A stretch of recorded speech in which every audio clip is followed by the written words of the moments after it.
Praise the Lord. இந்த காலை நேரத்திலே உங்களை பார்ப்பதிலே மிகுந்த மகிழ்ச்சி அடைகிறேன்.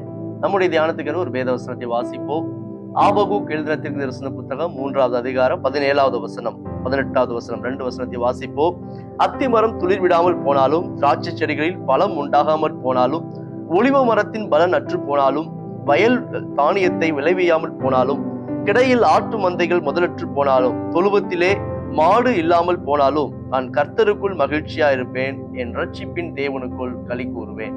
ஆபகுக் தீர்க்கதரிசி அவர் குறிப்பிட்ட ஒரு காரியத்தை சொல்கிறார். என்னுடைய வாழ்க்கையில எதுவுமே இல்லாமல் போனாலும் நான் கர்த்தருக்குள் மகிழ்ச்சியா இருப்பேன் என்று தன்னுடைய நம்பிக்கையை வெளிப்படுத்துகிறார். இந்த காலை நேரத்திலே நாம் இப்படிப்பட்ட நம்பிக்கை உள்ளவர்களாக இருக்கிறோமா? நாம் சிந்தித்து பார்க்க வேண்டும். எது இல்லாம போனாலும், எது இருந்தாலும் கர்த்தருக்குள் மகிழ்ச்சியா இருக்கிறோமா? இது ரொம்ப ரொம்ப ஒரு ஆழமான கேள்வி. ஆண்டவர் நமக்கு ஏராளமான நன்மைகளை தந்திருக்கிறார். ஒவ்வொரு நாளும் அதிசயமாய் அற்புதமாய் நம்மை நடத்தி வருகிறார். ஆனால் நம்ம அதை காட்டிலும், அதிலே கவனம் செலுத்துவதை காட்டிலும், நமக்கு இல்லாதவைகளை குறித்தும், நமக்கு வேதனையாய் தோன்றுகிற மற்ற எல்லா காரியங்களை குறித்தும் அதிக பாரத்தோடு, கவலையோடு அதிலேயே ரொம்ப ரொம்ப ரொம்ப நேரத்தை செலவு பண்ணி கொண்டிருக்கிறோம். இதனால் தேவன் நமக்கு தருகிற சந்தோஷத்தையும் மகிழ்ச்சியும் அனுபவியாமல் போய் கொண்டிருக்கிறோம். ஆனால் வேதம் நமக்கு கற்றுக் கொடுக்கிறது, கர்த்தருக்குள் எப்பொழுதும் மகிழ்ச்சியா இருக்க வேண்டும் என்று சொல்லி. ஒரு மனிதனை பார்க்கும்போது அவருடைய வாழ்க்கையில எப்பொழுது பார்த்தாலும் மரண பயத்தோடையே இருந்தாராம். காரணம் என்ன என்று அவரை விசாரித்த போது அவர் சொன்னார், என்னுடைய தாத்தா 51 வயதுல இறந்து விட்டார்.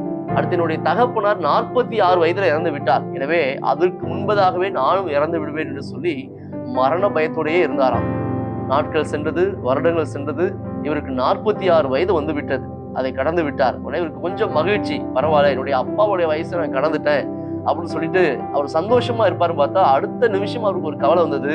இப்ப நான் கடந்து வந்துட்டேன், ஆனா எங்க தாத்தா 51 வயசுல இறந்தார் இல்லையா, அதை எனக்கு 51 வயசுல எனக்கும் மரணம் வந்துடும் சொல்லிட்டு அதை குறித்தே கவலைப்பட்டு பயத்தோடையே தன்னுடைய வாழ்க்கையை ஓட்டி கொண்டே இருந்தாராம். நாட்கள் வந்தது, வருடங்கள் ஆனது. இப்போது 51 வயதும் ஆகிவிட்டது. அவர் இன்னும் மறிக்கவே இல்லை. அதற்கப்புறமாவது அவர் மகிழ்ச்சியா இருப்பார் என்று சொன்னால், ஒருவேளை இத்தனை வருஷத்தை நான் கடந்துட்டேன், அடுத்து எப்போ நான் மறிப்பேன்னு சொல்ல முடியாதுன்னு சொல்லிட்டு வருஷங்களை கடத்தி கொண்டே இருந்தாராம்.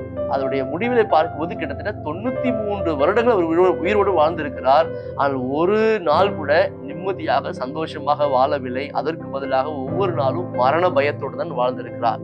இதே போல நிறைய நேரத்துல தேவன் நமக்கு நிறைய ஆசீர்வாதங்களை வைத்திருந்தும் அதை நாம் கவனிக்காமல், அதுக்கு நேராக நம்முடைய கவனத்தை திசை திருப்பாமல் அநேக பயத்தோடு, நடுக்கத்தோடு, கவலையோடு, பிரச்சனைகளையே பெரிதாக நினைத்துக் கொண்டு வாழ்ந்து கொண்டிருக்கிறோம். எனவே இன்றைக்கு நமக்குள்ள ஒரு மனமாற்றம் உண்டாகட்டும். பிரச்சனைகள், பாடுகள் இதுல கவனம் செலுத்துவதை காட்டிலும் அதிகமாக தேவன் நமக்கென்று கொடுத்திருக்கிற சந்தோஷத்தை குறித்தும், அவர் நமக்கென்று வைத்திருக்கிற நன்மைகளை குறித்தும் மேன்மை பாராட்ட, அதுல கவனம் செலுத்த நம்முடைய கவனத்தை திசை திருப்ப வேண்டும். வேதத்திலே பார்க்கிறோம், சவுல் சமஸ்த இஸ்ரவேல் ஜனங்களுக்கும் தேவன் அவனை ராஜாவாக அபிஷேகம் பண்ணினார். ஆனால் சவுலோ தன்னுடைய அந்த அரச மேன்மையை அனுபவிப்பதை காட்டிலும், எங்கே தனக்கு அடுத்து தன்னுடைய மகனுக்கு பதவி கிடைக்காமல் அந்த தாவீதுக்கு பதவி கிடைக்க போகிறதே என்று சொல்லி, அது தாவீதை கொல்லும் வரைக்கும் நான் ஓய மாட்டேன் என்று சொல்லி வனாந்திரத்திலே இரவும் பகலும் சரியான தூக்கம் இல்லாமல், சரியான பாதுகாப்பு இல்லாமல், உணவு இல்லாமல் அங்கே எங்கே அலைந்ததை நாம் பார்க்கிறோம். ஆனால் தாவீதோ அங்கே வனாந்திரத்தில் அலைந்தாலும், உயிருக்கு பயந்து ஓடினாலும், அவருடைய வாயிலிருந்து ஒரு வார்த்தை வருகிறது, ஜீவனுள்ளோர் தேசத்திலே கர்த்தருடைய நன்மையை காண்பேன் என்று விசுவாசியாதிருந்தால் கெட்டு போயிருப்பேன் என்று சொல்லி தேவன் மீது தனக்கு அதிகமாய் அடுத்தடுத்து கிடைக்க போகிற நன்மையான ஆண்டுகளை குறித்து நம்பிக்கையுடையவனாய் இருந்தான்.